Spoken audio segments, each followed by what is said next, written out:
Good morning all and welcome to our BDO Frankly Speaking webinar. Today we are hosting our annual tax update. My name is Londiwe Mosito. I am the National Events Coordinator for BDO. BDO is the fastest growing professional services firm globally and has been for the past 10 years. It is the fifth largest audit, tax and advisory services firm worldwide and in South Africa. Our service offering is diverse, ranging from audit and tax to business advisory services, including sustainability and risk advisory services, corporate finance, human resources consulting, and many others. Today, I am joined by some of our tax experts, and our webinar will cover the most important amendment proposed in the main tax bill of the year, the 2020 Taxation Laws Amendment Bill and Tax Administration Laws Bill, as well as a review of some important tax cases decided during the last year. Our tax team at BDO comprises specialists from all tax disciplines, from consulting to corporates, individuals, and trust, to VAT, customs duties, and transfer pricing. Our panelist for today is Professor David Warneke. David is the head of tax technical at BDO. He is adjunct associate professor in tax at the University of Cape Town. He is the chair of SAICA's National Tax Committee and is a member of the Tax Court, a presidential appointment. He has extensive experience in tax consulting to a wide range of clients over many years. We also have Dumisa Sihao. Dumisa is an associate director who leads our employee tax services division, which deals with the taxation of fringe benefits, share incentive schemes, income from retirement funds, as well as expatriate taxation. Dumisa also specializes in payroll tax audits for health check reasons or where there is a merger or acquisition.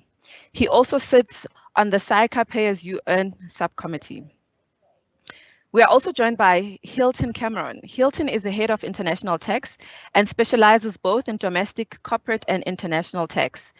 This includes inbound and outbound acquisitions, the interpretation of double taxation agreements, mergers and acquisitions, and intra-group reorganizations and implementation, and general consulting. Lastly, we are joined by Louis van Mening. He is a director with extensive experience in corporate tax matters, covering a broad range of industries and economic sectors, servicing clients ranging from large JSE-listed companies to small public benefit organizations. So before I hand over to Professor Warneke, please may I remind you that you are automatically muted. We'd appreciate it if you would type your questions or comments in the Q&A section. We should have time to take some questions at the end of the webinar. A copy of the slides as well as the recording will be shared with you together with the survey for you to give feedback on our webinar. If you would like to receive a CPD certificate, please note that we will post the link form at the end of the webinar to complete, and the details will be compared with the attendee report to confirm the duration of your attendance. Without any further ado, I now hand over to Professor Warneke. Thanks, Londi, and good morning to all of you, and welcome to BDO's annual tax update presentation. And in this presentation, we will provide clarity on the most important tax amendments, as Londi mentioned, that are contained in the annual tax bills of the year, which are the Taxation Laws Amendment Bill, which we refer to as the TLAB, and the Tax Administration Laws Amendment Bill, which we refer to as the TALAB of 2020. Unfortunately, we won't have time to cover all of the amendments contained in the bill. So what we've done is that we've made a selection of what we consider to be the most significant amendments for the majority of our clients. Now, this year's bills are considerably shorter than what we've seen in the previous few years. So, for example, the TLAB this year was only 39 pages long compared to 112 pages last year. And the TALAB is only 16 pages long compared to 44 pages last year. This event has always been presented in person in the past, so this virtual presentation, although perhaps it's not ideal, we hope that it will be in a format that is sufficiently easy to use and interactive to be of value to you, our clients. I'd now like to hand over to Dumisa, who will deal with amendments affecting individuals.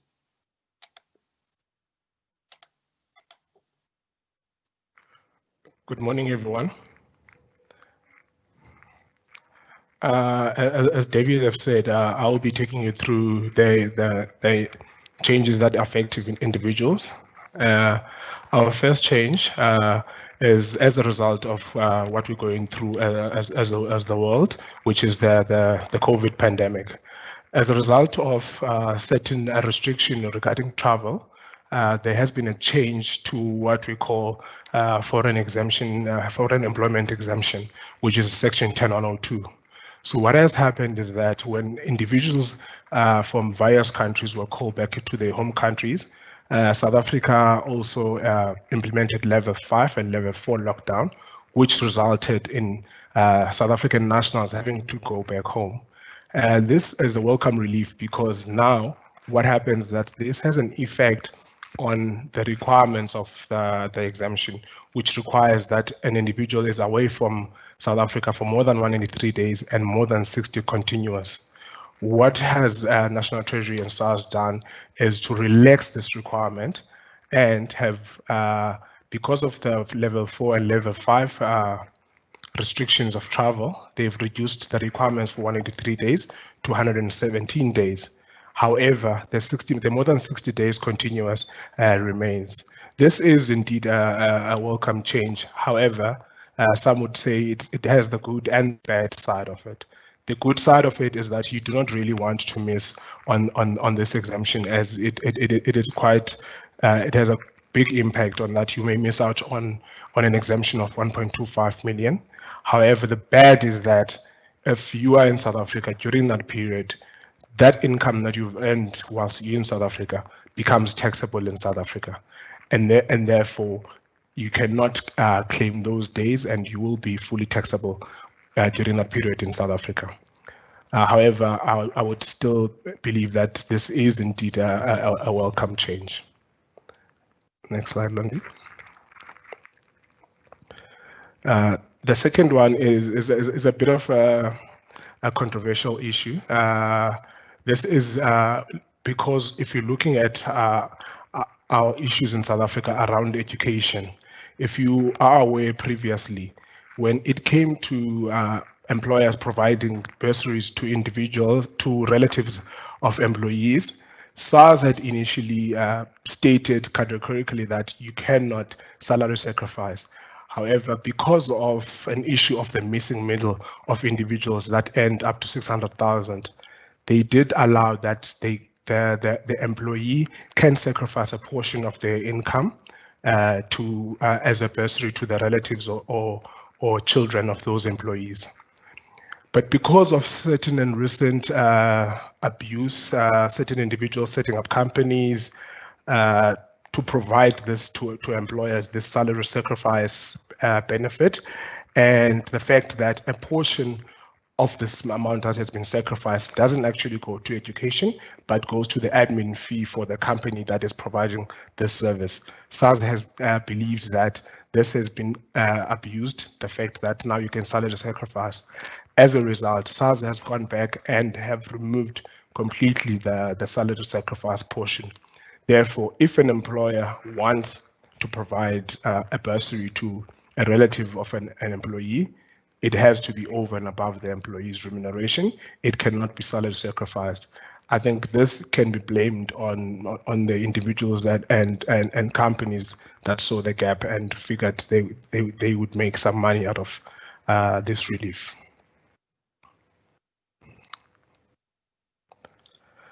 During the minister's speech, he did make an announcement regarding the financial immigration and the fact that it's a bit onerous and the process that you have to go through, going through the Reserve Bank. And he has announced that he will then ease the process of financial immigration.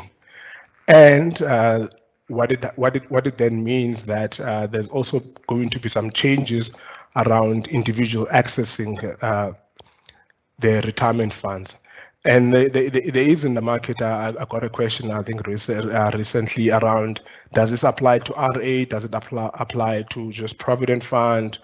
And what I believe is that if you belong to a pension fund or a Provident Fund, and you are moving away from South Africa and you are retiring from that fund, there was no issue if you're leaving a fund and you're no longer going to contribute. You had a choice of either putting it to a preservation fund or retiring from that fund. However, when it came to retirement annuities, you only had to be at the age of 55 to be able to access your retirement annuity. Therefore, previously, when you financially immigrated through the Reserve Bank, you had access to your retirement fund. That was one of the conditions when you financially immigrate. However, now there has been a bit, SARS and National Treasury are trying to be a bit stricter, and the proposal is that if you have not financially immigrated or submitted your immigration by the end of the 2021 tax year, and your application hasn't been approved by the end of 2022 tax year, you will not be able to have access to these funds, or you then have to prove that you have not been a South African tax resident so you have to prove that you have been a non-resident for 3 years or longer, so that you can have access to your funds. There's been a bit of an outcry because certain individuals have been using these payouts when settling in costs to acquire property in these jurisdictions. But SARS have strictly stated that the intention of you putting money for retirement, it was never intended for settling in costs. It was meant for your retirement, and therefore that argument to SARS didn't flow at all. So this requirement applies on tax years from 1 March 2020.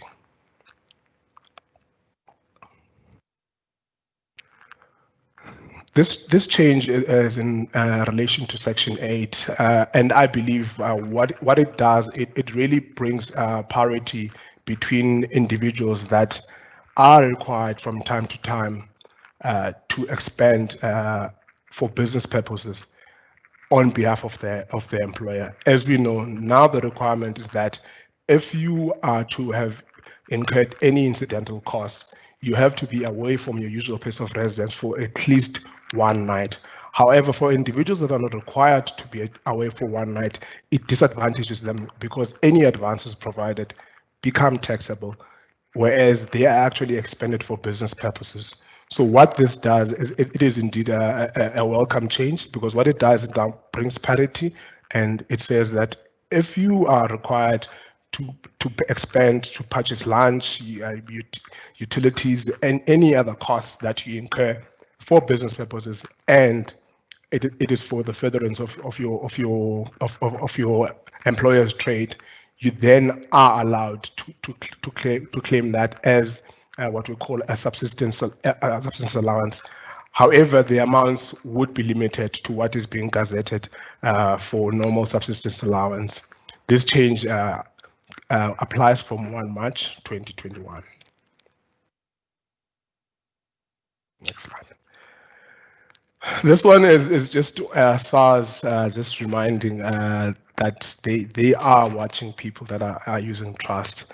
As we all know, when people formed trust, and SARS that believed trust should be, and they still believe should be, wealth preservation, but not for tax structuring. So individuals, when that happened and donations tax was introduced, they tried to come up with schemes to provide interest-free loans prior to 2016.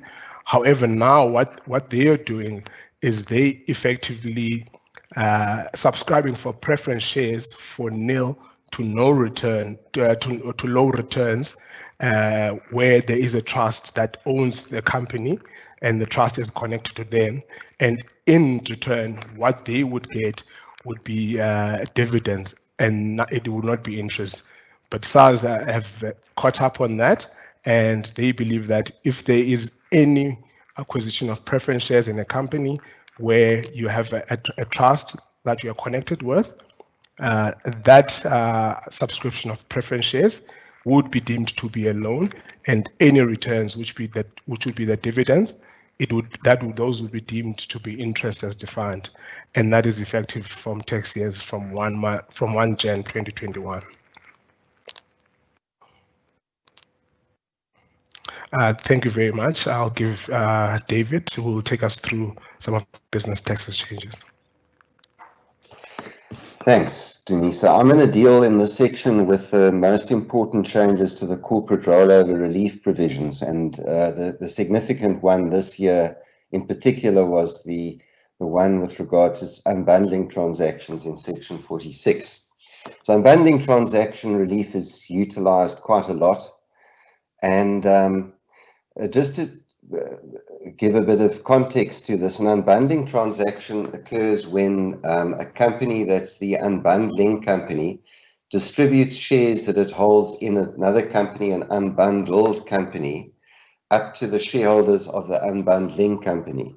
And under various circumstances, this can qualify for relief. So in other words, it happens tax neutrally and there are no adverse tax consequences. For example, if the unbundling company is distributing those shares to a company that forms part of the same group, or if the unbundled shares are listed shares in South Africa, or if it's in terms of the competition tribunal decision, for example.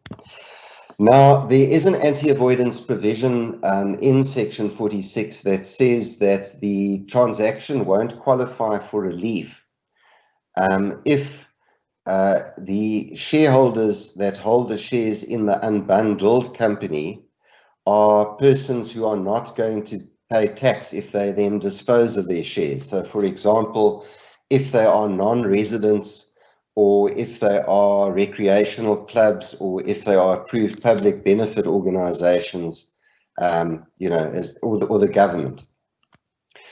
And if those persons hold at least 20% of the shares.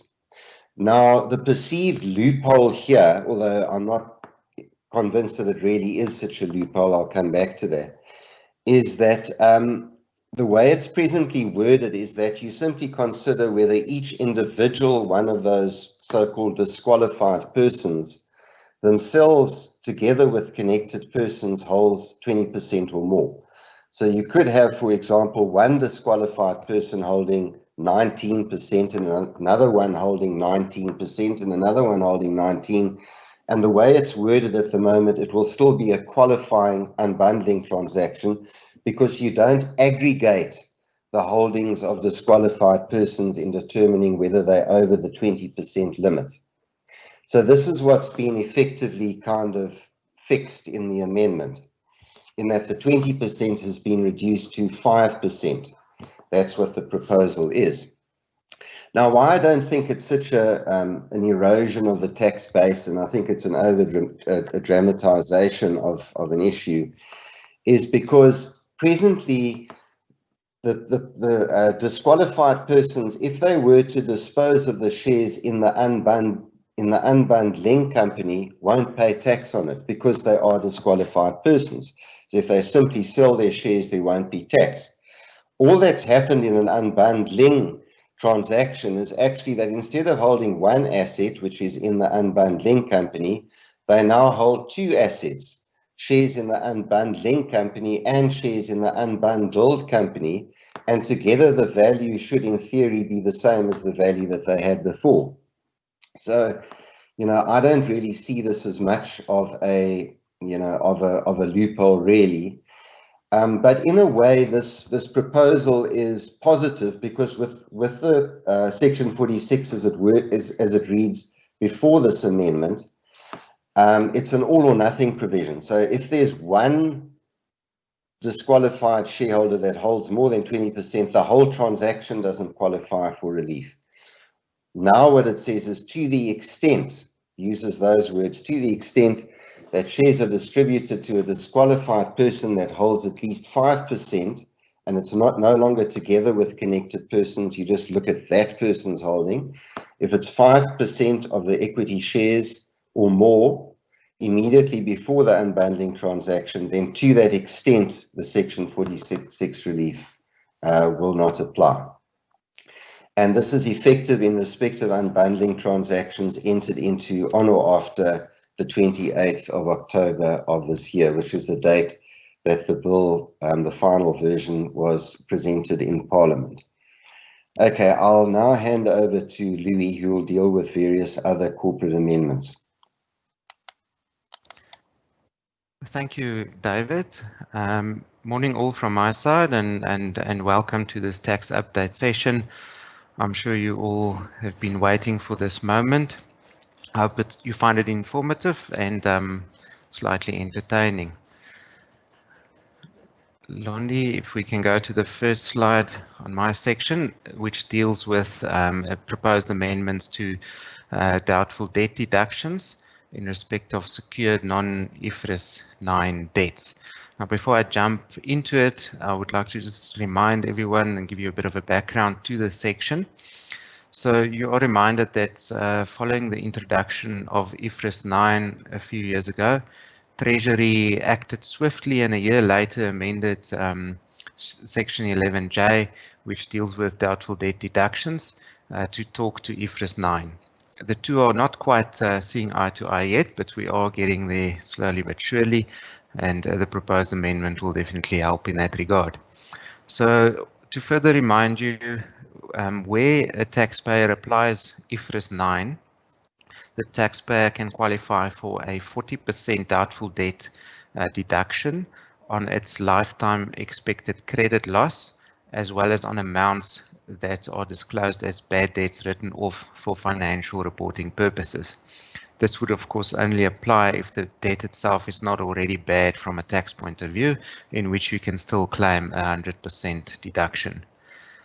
Again, where IFRS 9 is applied, you can also claim a 25% allowance relating to what's referred to as an impairment as contemplated in IFRS 9.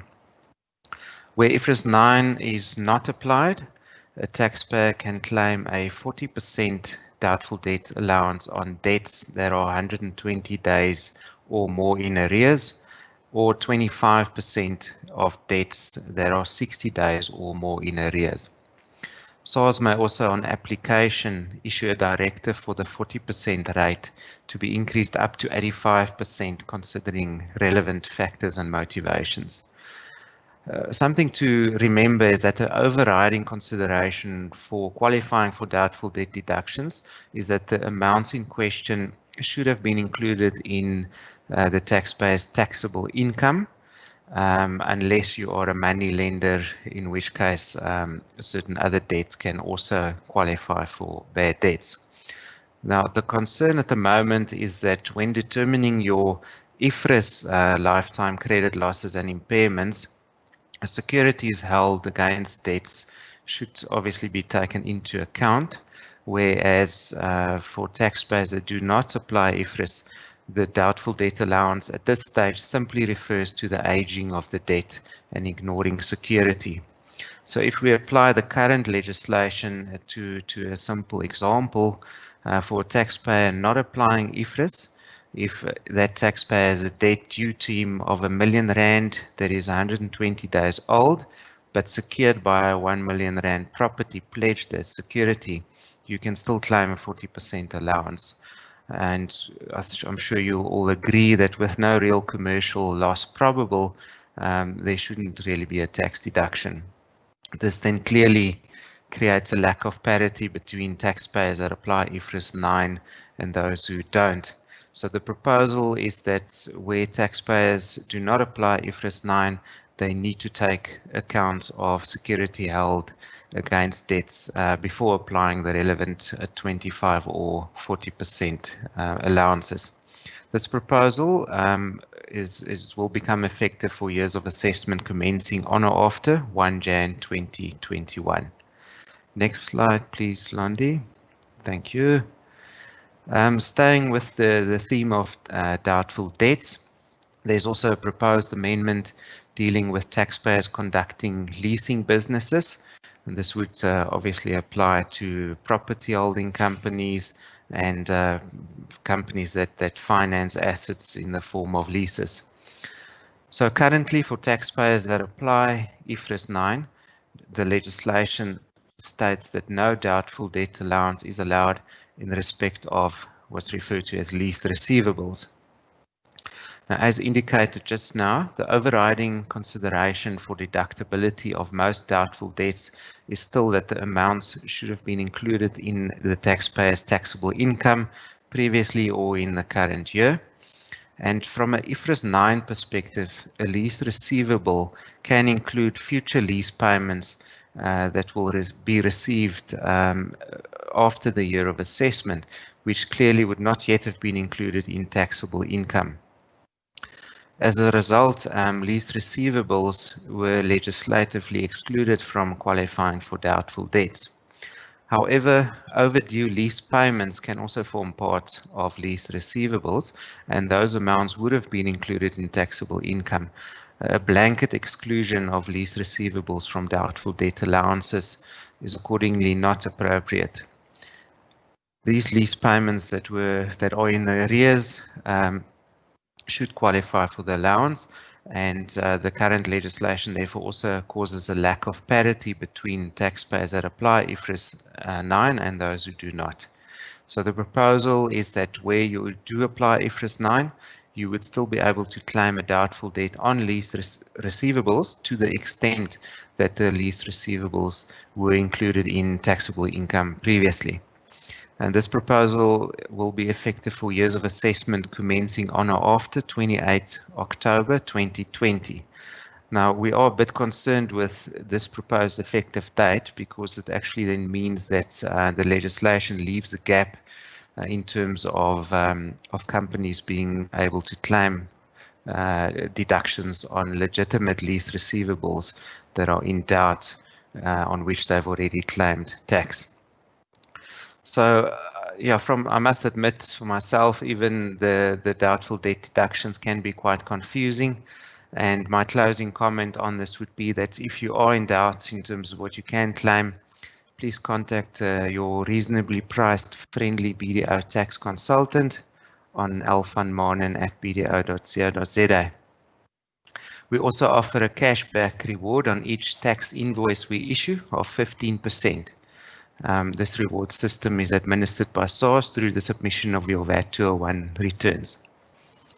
And that's just a joke, by the way. Next slide, please, Londi. Thank you. So the next two amendments deal with one of my favorite topics, which is REITs. Now, before delving into the proposed amendments, I just want to make sure that we all understand what a REIT is. And don't worry, the next slide also deals with it, so the investment will be well worth it. So REITs are companies that are listed as REITs on an exchange, and that means that they hold a lot of property. They have to be very property rich. And contrary to popular belief, they are not exempt from income tax. However, the REIT listing requirements and applicable tax legislation are aimed at simulating a not too heavily geared direct property investment, yielding predictable cash flows and long-term capital growth, but of course with the added benefit of significant diversification and cost synergies. Having regard to the regulations and the tax legislation, REITs are effectively taxed as conduit vehicles, meaning that if they distribute all of their distributable income, they shouldn't really pay tax. And this is achieved by REITs being able to deduct their qualifying dividends as tax deductions, which is of course a significant departure from our core tax principles, while the shareholders then pay tax on such dividends. So if we step back, we'll see that rental profits are therefore in substance rather taxed in the hands of the investors, as well as eventual capital gains on investment disposals by the shareholders. This model therefore simulates the tax consequences of a direct property investment. Having said this, this is subject to a number of factors and exclusions and provisos which could alter the tax position to a small or significant degree. Now, as for many of us, 2020 was not the REIT's favorite year, with many of their tenants being affected by COVID-19 and the lockdown.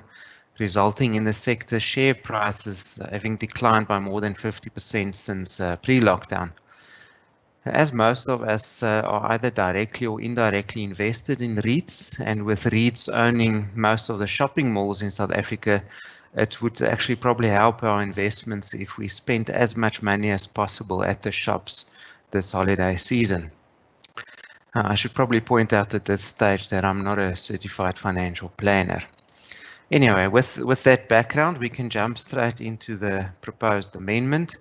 So it has come to the attention of Treasury and SARS that certain REITs are contemplating listing preference shares on stock exchanges, and this goes against the policy objectives of the REITs tax dispensation.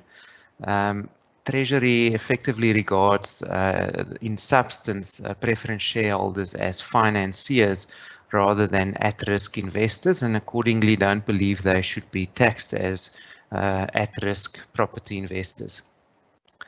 So the proposal is to specify that the definition of a REIT should only refer to the equity shares being listed on exchange and not the preference shares.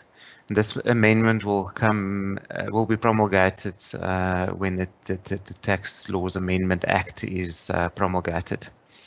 The amendments will also clarify that a qualified distribution under Section 25BB, which is the tax deductible dividend in a REIT, will also only apply to dividends that are declared on equity shares and not on preference shares.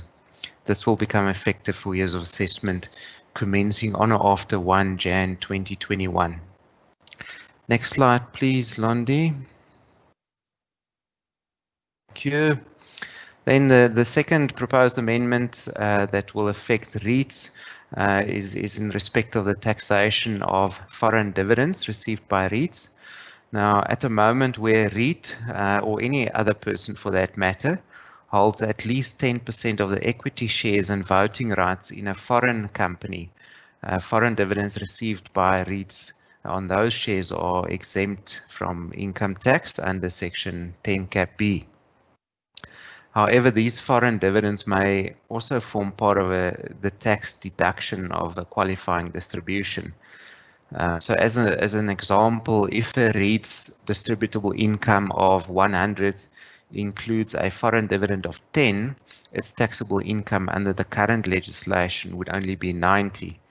This would then afford the REIT the opportunity to only distribute 90 of its available 100 and still remain tax neutral. Now, the objective of the tax REIT legislation is that the REIT in that example should only be tax neutral if it actually distributed the 100 and not the 90. So this creates a bit of a tax shield against other taxable income. And the proposal is that this participation exemption will no longer apply to REITs or their subsidiaries, which are referred to as controlled companies. And this proposal will be effective for years of assessment commencing on or after 1 Jan 2021. This is a bit of an unfortunate proposal with the REITs going through a bit of a rough patch, and a lot of the REITs are holding back distributions or portions of their distributions, meaning that they will actually pay tax. But anyway, that's the way it is at the moment. Next slide, please, Londi.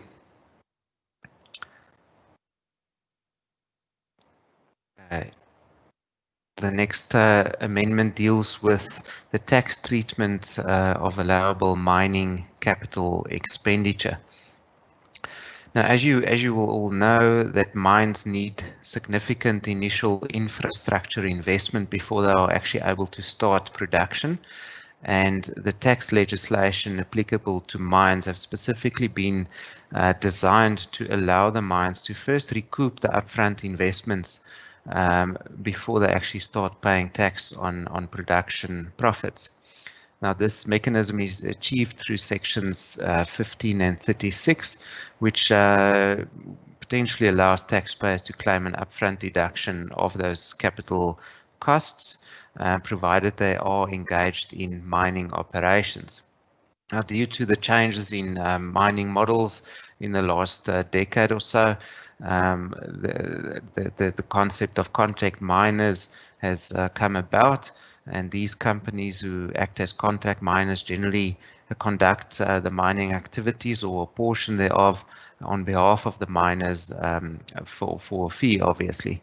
Now, one of these contract miners actually recently won a case against SARS in the Supreme Court of Appeal to be taxed as a miner, and therefore deducting upfront capital expenditure, which would otherwise only be allowed as a deduction over certain periods of time, depending on the relevant wear and tear allowances applicable.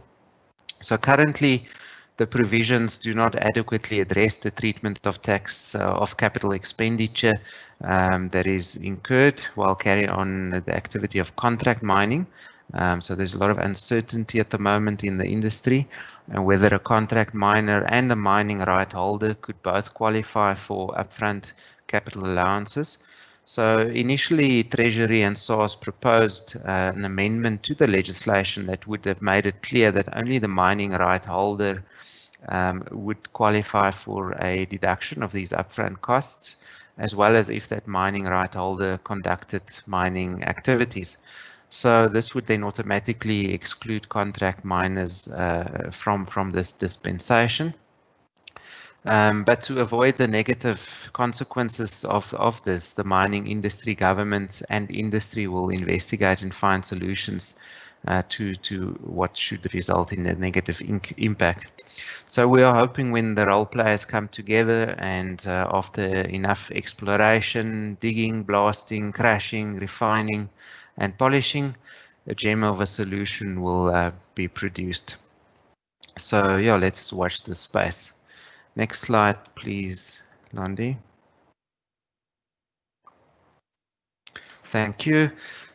So the next proposed amendment deals with special economic zones. Now, around about 2013, the legislation around these special economic zones, or SEZs as they are commonly referred to, was introduced, and 5 years later, government gazetted specific areas within SA that qualified as SEZs, and if you operated within those SEZs, you could qualify for tax incentives. Now, the main incentives around that would include a 15% income tax rate as opposed to the normal 28% applicable to corporates, as well as an accelerated building allowance of 10% per annum on buildings that are used within SEZ zones. Now, currently, there's a misalignment between the two main incentives on SEZs, being the 15% tax rate and the 10% building allowance. So government has looked at that and is proposing that there's an alignment of these dates, but in the process, they've actually extended or possibly extended the incentive to 2031, which means that if a person still invests in an SEZ in the next year or so, a person would still be able to claim the full benefit of this incentive. And I think this actually goes a long way in showing us that Treasury and SARS are serious about tax incentives, especially where they aren't being abused. So if we can go to the next slide, Londi, please. And that's just clarifying that section 12 cap R, which deals with the reduced tax rate, will cease to apply, or at least continue to apply up until 2031, and its cousin section 12S, which deals with the accelerated building allowance, will cease to apply in respect of expenditure incurred up until 2031. These are deemed to come into operation from 9 Feb 2016, when the bulk of those provisions were enacted. Next slide, please, Londi. So the next amendment deals with clarifying some administrative provisions on venture capital companies, and that's typically referred to as your Section 12J incentive. So just to get everyone on the same page, I would like to briefly remind you that Section 12J provides for a tax deduction of amounts invested in the shares of a venture capital company, or VCC in short. Again, this is quite a deviation from the core tax principles, which don't allow for the deduction of investments in shares unless you're a speculator, for instance. This deduction has, however, been limited of late, and it's only allowed up to 5 million rand per annum for companies investing, and then 2.5 million rand per annum for persons other than companies, so individuals and trusts, for instance. And these deductions are also coming to an end, and they are only available to investments made up until 30 June 2021. So I would also just like to highlight the benefits of these, or potential benefits of these investments. If you are an individual and you assume that you pay tax at the maximum marginal rate of 45%, a 12J investment held for a 5-year period will, just on the tax saving, yield a 10% per annum after tax annual return. And this is before considering any potential dividends and capital growth. So as an individual, remember that you have 2 years of assessment remaining, 2021 and 2022, and up to 5 million rand to utilize this incentive. I must also, however, warn you that there are a lot of dodgy 12J investment structures out there. So if you are going to venture out of your lockdown hideout and make a 12J investment, please look out for the legitimate investment options. Sorry, I see my CEO is just reminding me that I should remind you that I'm not a certified financial planner. Anyway, back to the amendments. One requirement for qualifying for this deduction is that the investor cannot hold more than 20% in any one venture capital company. And in 2018, government introduced anti-avoidance measures around exceeding the 20% shareholding threshold. It allows for a window period for a VCC to fix any threshold breach. But Treasury it has come to Treasury's attention that some of these anti-avoidance provisions are overly burdensome, and especially in instances where underlying investments are unwound, incidental breaches of these thresholds can lead to significant recoupments and penalties. And as a result, there's a proposal that if a VCC notifies SARS of its intention to cancel shares where there is a breach, then it will be granted with a 6-month period to actually to implement that fix of the breach. And this amendment will be effective for years of assessment ending on or after 31 July 2020. And on that note, I would like to hand you over to my colleague Hilton Cameron. Thank you. Thanks, Louis. So good morning, everyone. We'll jump straight into our international tax amendments. The next slide, please. So in terms of this amendment, this is rather a punitive amendment, and we don't fully understand why SARS is doing it. Various bodies have told SARS that it's not required, but they are still going ahead with it. So just be aware if you're going to fall into this scenario. So let's deal with the current law as it is. So in terms of the current law, we have a South African shareholder, and let's make it a company at this stage, and it owns at least 10% of the shares of Company A. So Company A ceases to be a South African tax resident, and in order to do this, it changes its place of effective management.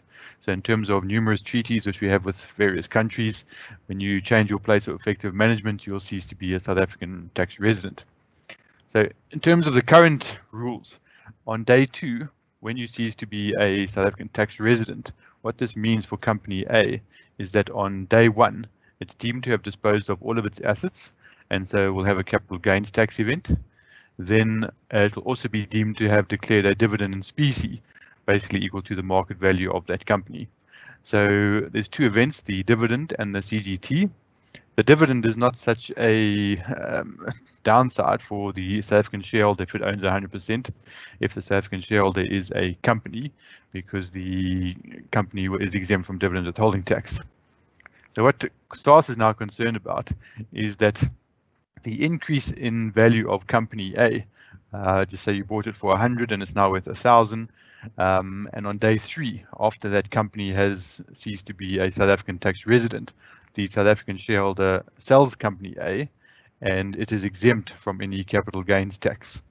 The reason for this is that if you sell your shares in a foreign company and you've owned those shares for more than 18 months and you own more than 10% of those shares, in terms of paragraph 64B of the H schedule, such disposal is exempt from any capital gain or capital loss. So SARS's big concern is, yeah, you bought the shares for 100, you sold them at 1,000, and you're not going to be taxed on your gain while effectively that company was a South African tax resident. However, what SARS seems to ignore is the fact that company A, when it ceased to be a resident, basically had a capital gain on all its assets. So to me, there really has been a capital gain, and there's no reason to tax the South African shareholder gain. Anyway, despite various comments from various bodies, the amendment is going ahead, and basically what will happen is when the company A ceases to be a South African tax resident on day 2, what happens is on day 1, the South African shareholder will have a deemed capital gain. This will only apply if the shareholder is basically exempt from the dividends tax, which applies to companies, and you own at least 10% of the shares. So the new amendment is going to be what we call double economic taxation. Is company A is going to pay capital gains tax, and the SA shareholder will also pay capital gains tax on the increase in company A. Next slide, please, Ndiwe. So that's just basically the law that I was saying. Is the issue is the person must hold 10% and is exempt from the dividends tax, and then the person is deemed to dispose of the shares at market value on the date immediately before the day on which the company ceased to be a SA tax resident. But just important to bear in mind is that you are deemed to have disposed of those shares, so you now have to pay possible capital gains tax, and you don't actually have any funds to pay such capital gains tax. In addition, the company, which has always been an issue, is also deemed to have disposed its assets, and it also needs to find funds to pay any capital gains tax. If we can go into the next slide, please. So in terms of Section 31, to me, this is a legitimate concern for SARS. So Section 31 is obviously our transfer pricing section, and this specific issue deals with controlled foreign companies. In terms of the legislation, in order for Section 31, basically a transfer pricing adjustment to occur, there must be a tax benefit for the South African taxpayer, or basically there must be a tax benefit in terms of South African tax. The problem with the law at the moment is that when you have two controlled foreign companies dealing with each other, they might deal with each other on a non-arm's length basis. There are other provisions which actually deal with this, but let's ignore those for now. If they deal with each other on a non-arm's length basis, there could be a benefit for the South African tax shareholder. So in terms of the example we have here, if a CFC sells goods valued at 1,000 Rand to another non-resident for 100 Rand, its income is only going to be 100. And in terms of the current rules, let's assume that income is going to be taxed in South Africa in terms of controlled foreign company rules, that only that 100 will be taxed in South Africa. In terms of the proposal, if the market value is 1,000 Rand, it will now be 1,000 Rand, which is going to be taxed in South Africa. There's both, to me, there's good and bad reasons for this. The bad reason for it is it's partly taken care of in terms of current Section 9D rules, which deal with controlled foreign companies. The other issue is companies are now going to have to ensure that when the CFCs deal with each other, such transactions are at arm's length, which to me involves further costs of ensuring such transactions are at arm's length and possibly transfer pricing documentation and an exercise to ensure such companies are acting on an arm's length basis. However, to me, it's a legitimate concern for SARS, and it's going to be changed. If we can go to the next slide, please. So basically, this new amendment is going to be effective commencing on or after 1 January 2021. So if I can just emphasize, the rules for controlled foreign companies are fairly complex as it is, and this is going to add another layer, and sometimes it will be an irrelevant layer because there will never be a tax benefit due to certain controlled foreign company rules. So you might have to add a layer and there's no benefit of doing the transfer pricing exercise. So I think the take home from this is if you do have controlled foreign companies, you need to have a careful look at what's going on, and as a starting point, try and ensure all transactions are at arm's length. Next slide, please. My final few slides deal with loop structures and the issue regarding loop structures. So just to bring everybody on board, in terms of exchange control, a loop structure is basically if a company owns a foreign company and the foreign company owns a South African company. So as you can see, there's a loop. So South Africa goes outside South Africa and back into South Africa. So that's regarded as a loop. In terms of exchange control rules, such loop structures were not allowed, and the Reserve Bank has basically been relaxing its rules on loop structures over the various years. And currently, you are allowed a 40% shareholding in the foreign company if the foreign company owns shares in the South African company. The problem on the tax side is that previously this was not allowed in terms of exchange control rules, so the tax rules did not have to worry about this. The tax rules now have to be concerned about such loop structures and have to be updated. If we can go to the next slide, please. So this is the issue in terms of the current rules. So this is pre any changes. So the perfect example in the top slide, in the top picture at least, we have a South African resident, and the example works best if you have a individual. So the individual owns, in this scenario, let's make it 40% of the foreign company, and the foreign company then owns 100% shares of the South African company. So previously such structure would not have been allowed, but it's now allowed in terms of exchange control rules. So the first issue is if the South African company had have paid directly to the South African resident, if we ignore the foreign company, such dividend would have been subject to dividends withholding tax at 20%. But now we've put a foreign company in the place in the middle. So now what happens is the South African company pays a dividend to the foreign company. So the starting point there is still the dividends withholding tax of 20%. However, various treaties can reduce that rate down to 5%. And in a few contentious matters down to possibly even 0%. So let's assume we'll be safe. We won't want to argue with SARS, and we'll say it's at 5%. So South African company pays a dividend to the foreign company. There is a dividend withholding tax of 5%. The foreign company then pays the dividend to the South African resident, and maybe the foreign company does not have any withholding tax rates. And so the South African resident receives a dividend, and because he owns 40%, the dividend is received tax-free. You simply need to own 10% or more of the foreign company and your dividend will be received tax-free. So in this scenario, we've had a South African company paying dividends withholding tax at 5%, and that's the entire tax that's paid, and the South African resident receives a tax-free dividend. So he has effectively saved 15% withholding tax. So SARS is particularly annoyed about this issue, which can understand where they're coming from. The additional issue is also if the South African resident sells the foreign company, as I mentioned before, we have what we call a participation exemption, which basically says if we sell the foreign company and we own 10% or more of that foreign company and we've held it for 18 months, generally such sale will be exempt from capital gains tax. So the nice issue in this structure is if you sell your foreign company, you've basically sold your interest in your South African company, which would have been subject to capital gains tax. But now, because we're selling the foreign company, we're not subject to capital gains tax.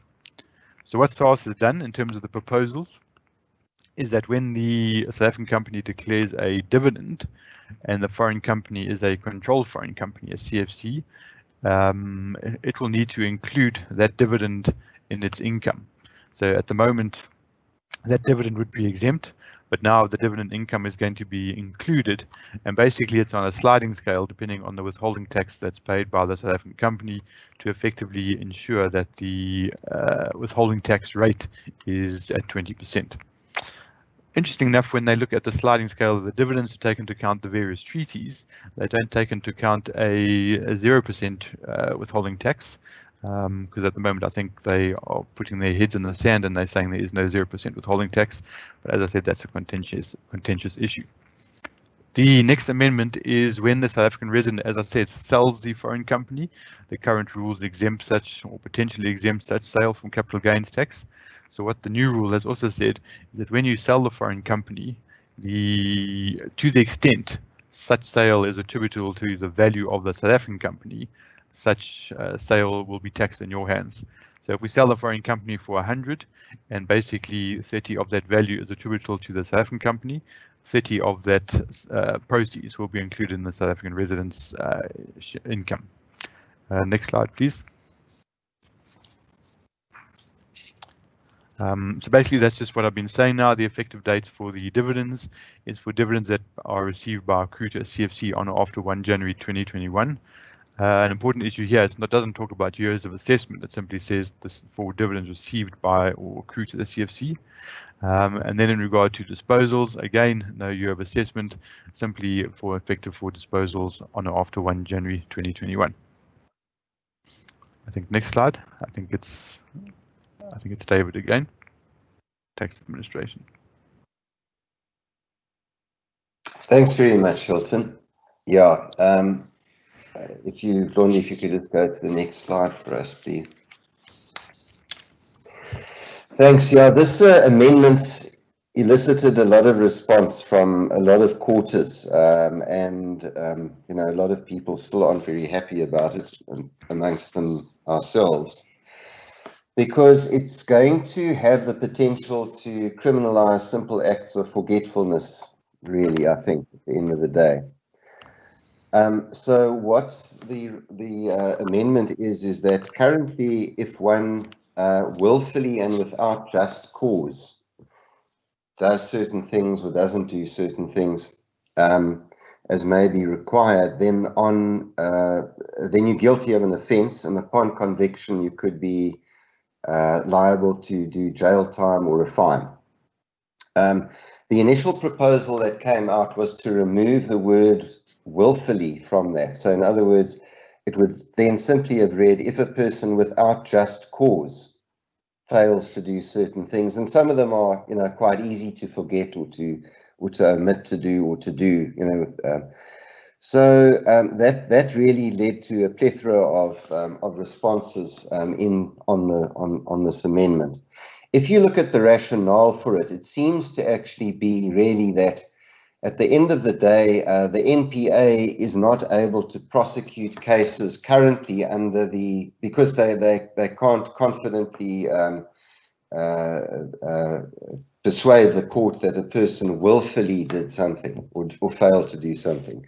So that was why they wanted it to be removed, because they weren't able to get to prosecute cases where they felt it should be prosecuted.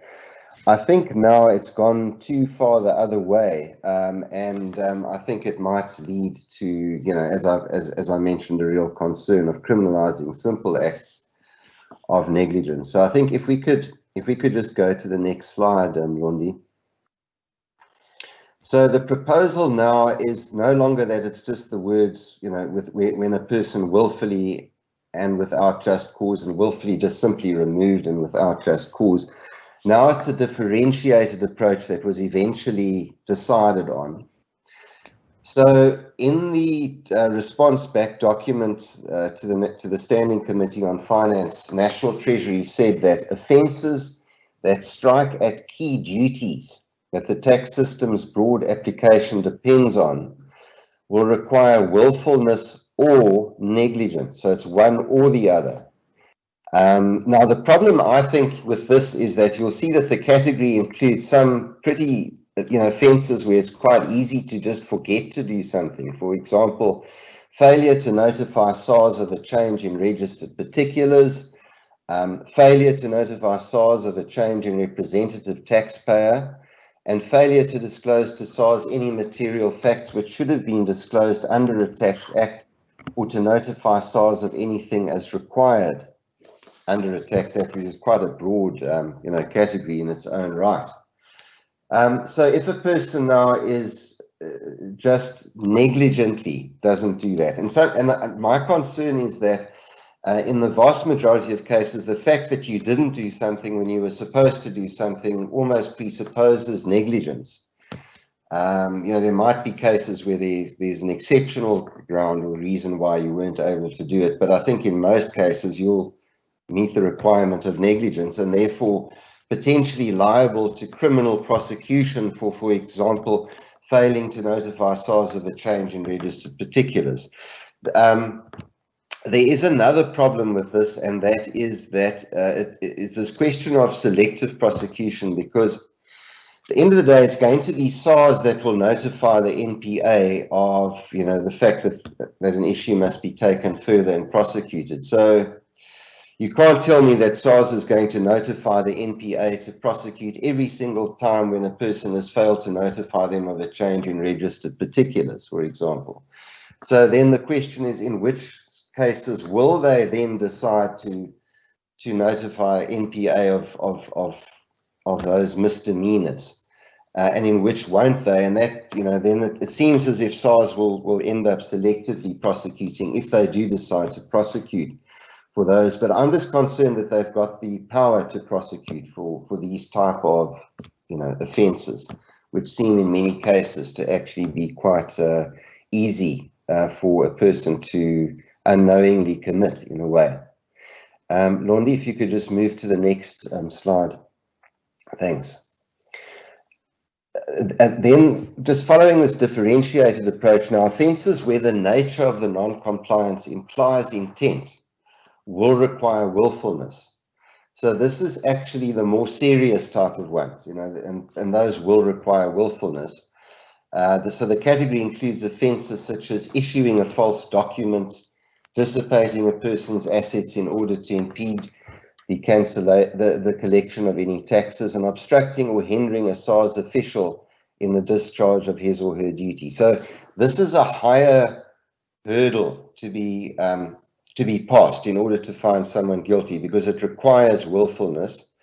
But these are the kind of more serious type of offences, I think, whereas the previous category, which is easier to you know, just fail to do something unintentionally, as it were, those actually require a lower threshold, which in a way it almost seems a bit counterintuitive. Anyway, despite a lot of protestation and negative comment submitted, it was decided by National Treasury to proceed with this, and this has now found its way into the final version of the bill, as we've given over there. I think if you could move on, and we're going to now just have a look at two of the most important tax cases, in our view, that have been decided over the past year in the Supreme Court of Appeal. And the first one of those two is this case of Telkom SOC versus Commissioner for SARS. And there were two issues at stake here. The one vastly overshadowed the other one in terms of the quantum of tax that was in issue. And the first one, which I'm not going to spend that long on, because I think the second one has actually got more severe consequences in many ways. The first one was whether Telkom could claim a deduction of almost 4 billion rand as a foreign exchange loss in terms of the foreign exchange provision, section 24I of the Income Tax Act. And what happened there was that the taxpayer claimed a deduction as a foreign exchange loss on loans that it had actually disposed of at a commercial loss. And the reason why it disposed of them as a commercial loss is essentially because they amounted to bad debts. You know, the value of those loans had gone down. And the point about it was that the reason why the value had gone down wasn't because of foreign exchange rate fluctuations, but Telkom argued on a technical basis that the definition of ruling exchange rate in section 24I allowed them to include the actual disposal rate that they eventually got for the loan as a foreign exchange loss. And the courts basically threw that argument out.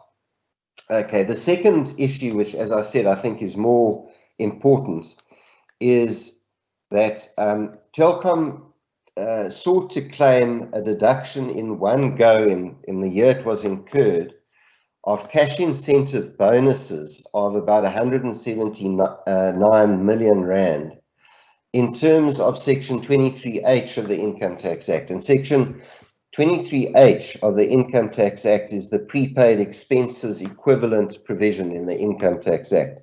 And it's got, obviously certain requirements that need to be met before Section 23H actually applies.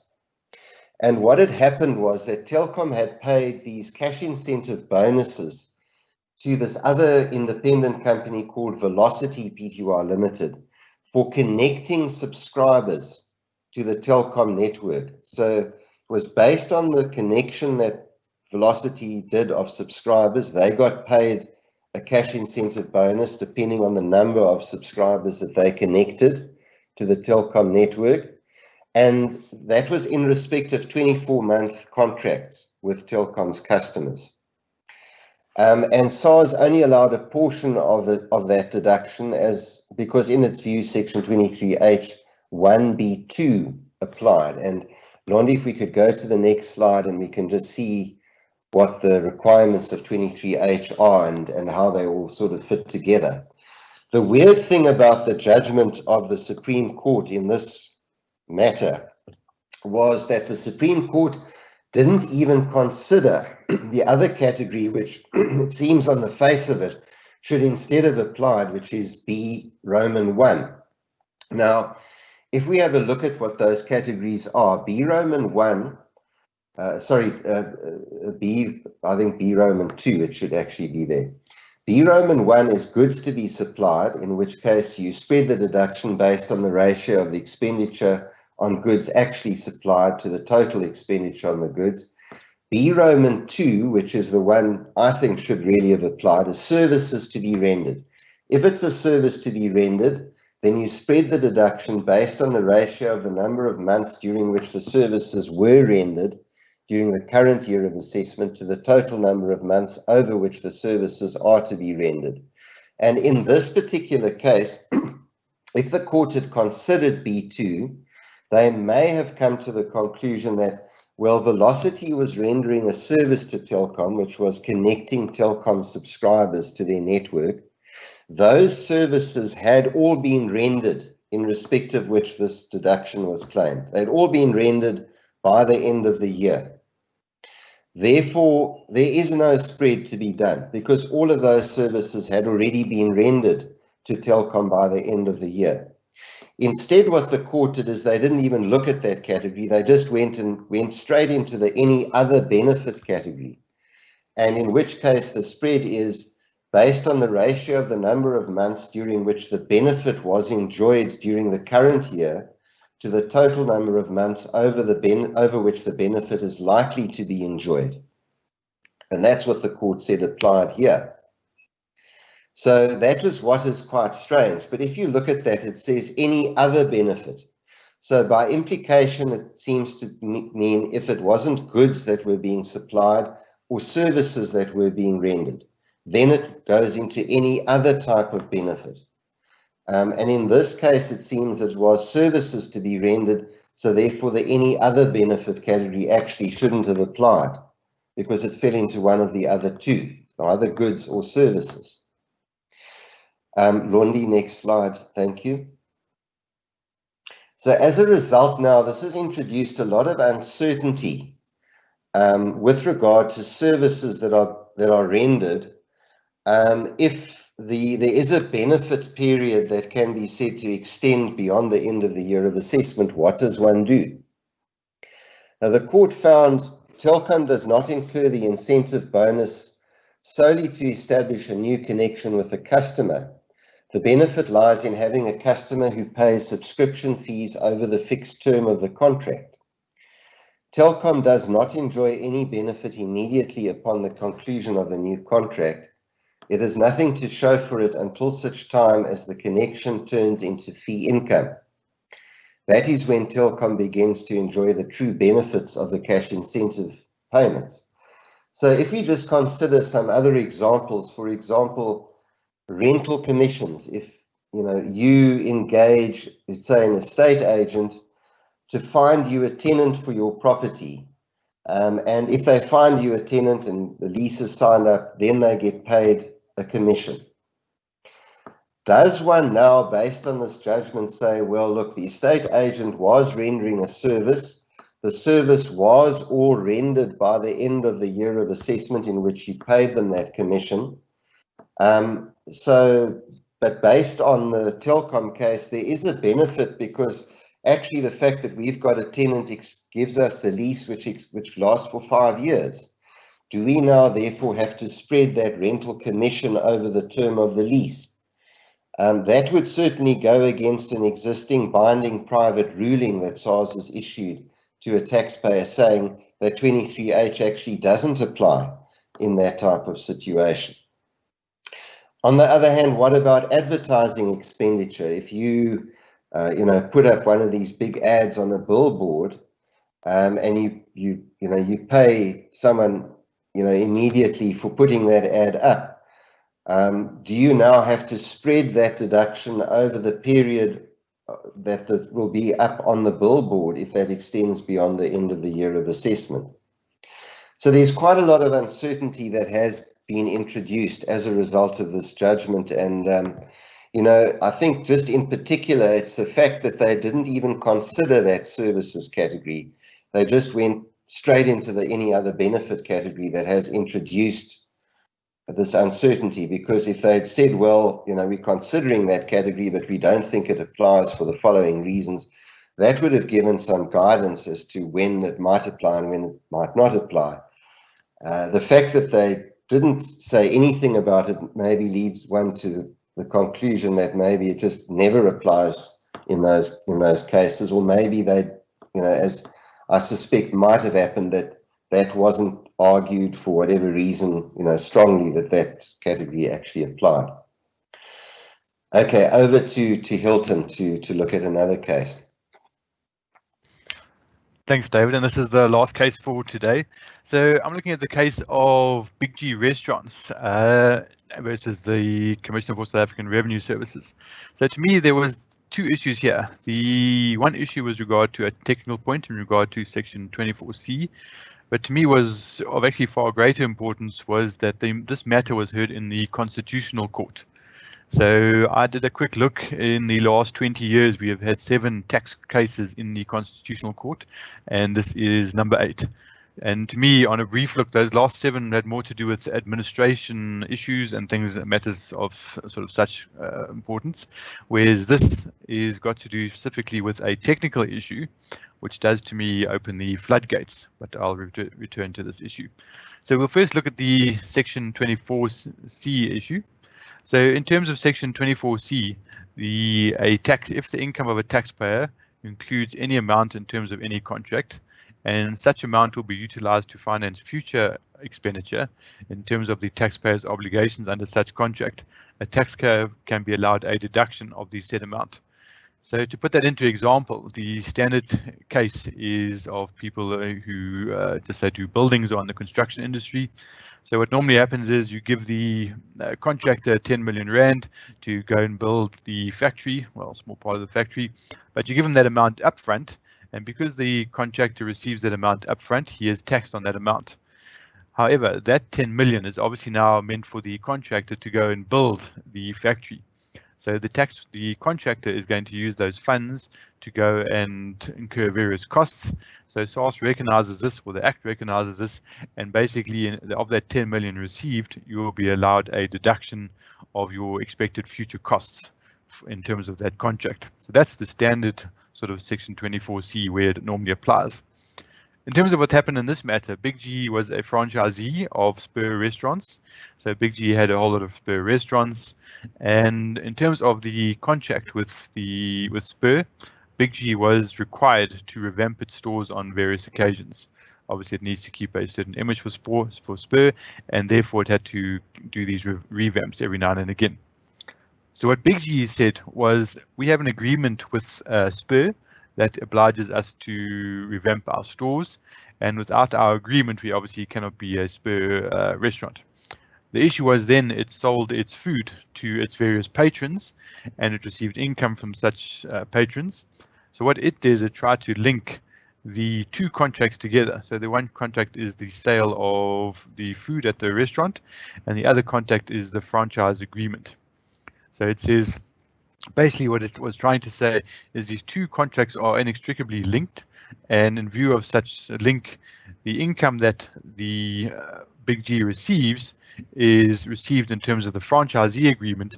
And in terms of the franchisee agreement, it is obliged to revamp its stores, and such cost is a future cost, so it must be allowed a deduction in terms of section 24C2. So if we can go to the next slide.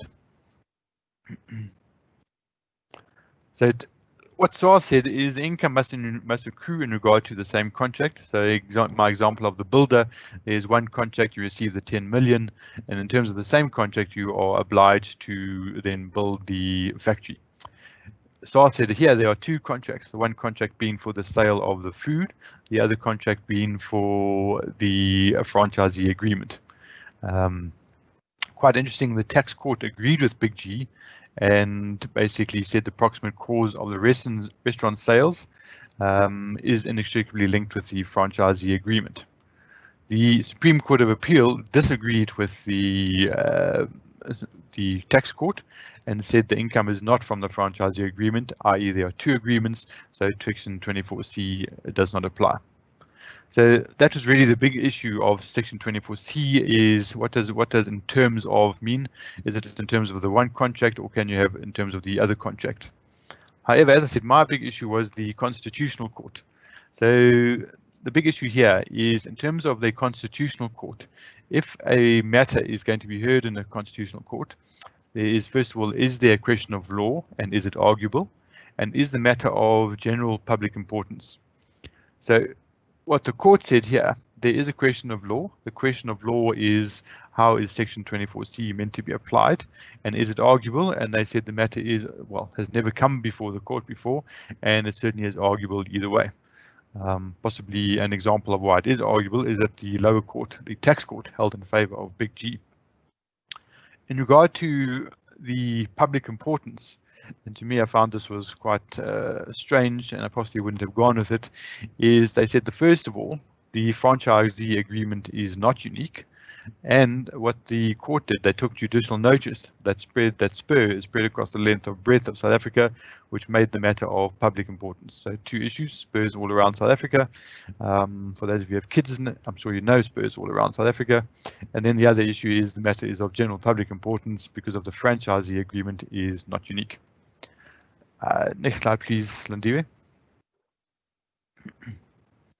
So basically, what the court finding was in the Constitutional Court, the matter in terms of the section 24C was that there is two separate contracts here. You need one contract. They did say there is a possibility of two separate contracts being able to be used for 24C, but in this scenario, there are two separate contracts. And therefore the deduction under 24C is not allowed, so the taxpayer lost. The taxpayer did, of course, get the matter to the Constitutional Court. So what the court had said in order for the matter to be heard was that there was a question of law, as I said. However, the dissenting judgment, which is the one I would have thought would have been the majority in terms of the court's jurisdiction. First of all, the dissenting judge said the issue is not a question of law, it's a question of fact. Unfortunately, that can be quite a difficult discussion in terms of some issues. But he considered that even if it is a question of law, this should not be a matter of general public importance. The argument being that even though spurs all around South Africa, it's not of such general public importance that the matter should have been heard in the Constitutional Court. So possibly, I'm not sure if it's a good or a bad thing, it's probably a good thing for the taxpayer, is that if your matter is, if you don't get a favorable ruling, even up at the Supreme Court of Appeal, there is still call it a third bite at the cherry of going for the Constitutional Court and having your matter heard in the Constitutional Court. That's it from my side. If you can go to next slide, please. That concludes our presentation. We've had very few questions, which I suppose we can take as a good thing that we've explained the amendments very well. One that we did have was regarding the finalisation of exchange control relaxation, and if a definite date has been set for that, and certainly not as far as I know. I don't know if any of the other panelists have got any other insight into that, but I haven't seen a definite date in respect to that. So Dave, if I could just add, I knew in the budget speech, basically, and the announcements afterwards, they said they're going to finalise things again in 2021. So I'm expecting new announcements in 2021, possibly at the budget speech, because then they provide a whole lot of new announcements for Reserve Bank as well. Yes, I agree, Hilton. I think that is likely. Denise, if I could just maybe discuss with you, I think, and this is an example that this actually come across my desk as well, is that that relief that was given in respect of the 183 days for Section 10102.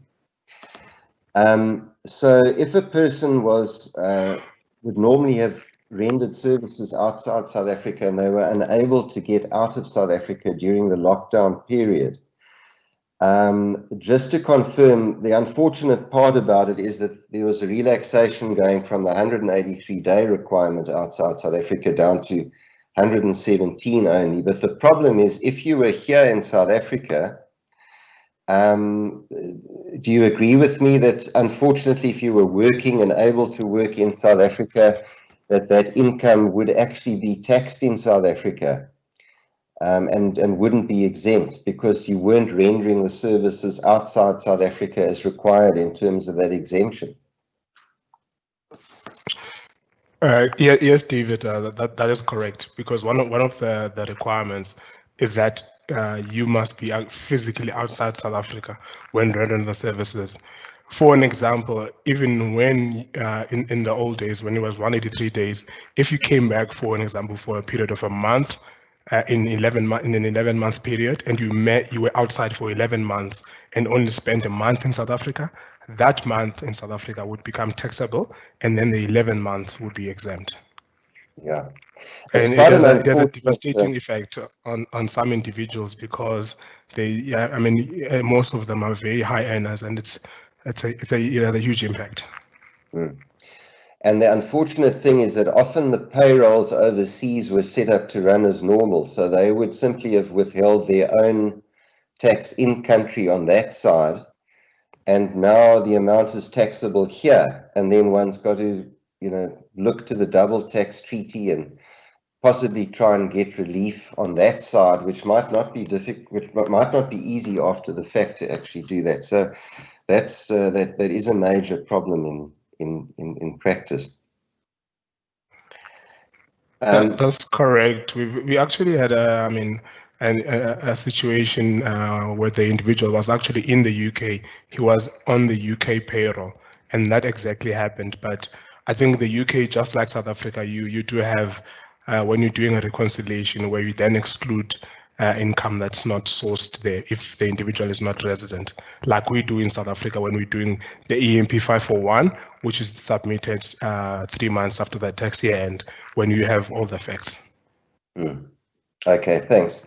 Another question has come through regarding which binding ruling it was that I was referring to when I mentioned about lease commissions. It wasn't an interpretation note, it was actually a binding private ruling, and I think it was binding private ruling 18, if my memory serves me correctly, that dealt with those lease commissions. But of course, just to note that binding rulings are only valid between SARS and the particular taxpayer involved. They're not generally valid between all different taxpayers, and it is quite an old binding private ruling as well. But in my view, probably correctly stated the position, possibly until we had this Telkom case that we discussed. Louis, if I could just ask you, are you in agreement that if those mining amendments had come through in the form that they were proposed, that they would have had a very detrimental effect on the mining industry as a whole? Yeah, thank you, David. I think so, definitely. because as I indicated, the initial proposal was that it would only be mining right holders that actually conduct mining activities that would qualify for that upfront dispensation, and that potentially would exclude not only contract miners but certain miners themselves, mining right holders that don't necessarily do the mining themselves. So yeah, we're quite relieved that that proposal has been halted, and I think we'll end up getting a sensible resolution at the end of the day, but no specific timelines being provided at this point in time. Right. And Hilton, let me just ask you, or just discuss with you one aspect of that Big G case, which was that, and I think as you alluded to, is it not going to open the floodgates and for people to now take matters that one wouldn't have thought necessarily were constitutional court matters to the Constitutional Court? And aren't we going to see now a whole lot of judgments being appealed from the Supreme Court of Appeal through to the Constitutional Court? And, in a way, does that not detract somewhat from the finality that we all used to experience? When you looked at judgments of the Supreme Court of Appeal, you thought that was the highest court of appeal, and it was very unlikely that one could appeal now on constitutional matters. But now if you see a Supreme Court of Appeal judgment, there will always be the question mark about whether it's actually going to be taken to the Constitutional Court and whether that really is the last word on that matter. Yeah, so as I think I said earlier, there's been 7 constitutional court cases in the last 20 years. But to me, there's a big chance due to this case of that sort of doubling, tripling or quadrupling. And as you said, so previously a matter was heard in the Supreme Court of Appeal and everyone was, okay, well, that's the end of the matter. It hardly ever goes to the Constitutional Court. But now, to me, there's just every taxpayer, especially when it's dealing with large amounts of funds, to me, they're certainly going to try go for the Constitutional Court. What I would suspect is in a court case coming, not that I'm aware of any, but I would actually expect the court case to kind of, well, the Constitutional Court to kind of reverse its findings in terms of how quickly people can go from the Supreme Court of Appeal to the Constitutional Court. So maybe not fully reverse, but sort of, if I can call it, dumb it down in terms of allowing this extra avenue and extra burden on the state. Now we've got 11 Constitutional Court judges now hearing the matter after the Supreme Court of Appeal already heard it, which to me is not required. The one thing I just wanted to add on, so if I could just add on quickly, was into Demise's comment, what you're talking about in terms of periods in and out South Africa. In terms of COVID, various people have been both locked down in South Africa and locked overseas outside of South Africa, which was kind of what Demise was looking at. And if I could just add, that can actually create a presence for the company, either in South Africa, if the person's working in South Africa for the foreign company, or if you have an employee who's working outside South Africa. So this has got nothing to do with the updates, but just Demise was referring to the days. There is a chance that if your employee is locked down outside South Africa, he may create a presence for your company outside South Africa. Alternatively, if a foreign employee is locked down in South Africa, he may create a presence for the foreign company in South Africa. Okay, great. All right, thanks everyone. I think we'll close the webinar now, and thanks very much for your time today.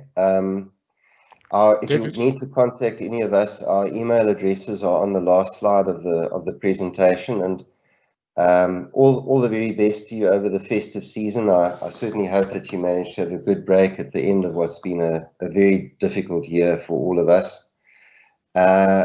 Please, if I could mention, do look out for the invitation to our annual budget event, which is coming up in February, and we hope you can join us then, whether it's virtual or in person. I think it's probably going to be a virtual event from what I gather, but please look out for that invitation. Right, all the very best and goodbye to you all.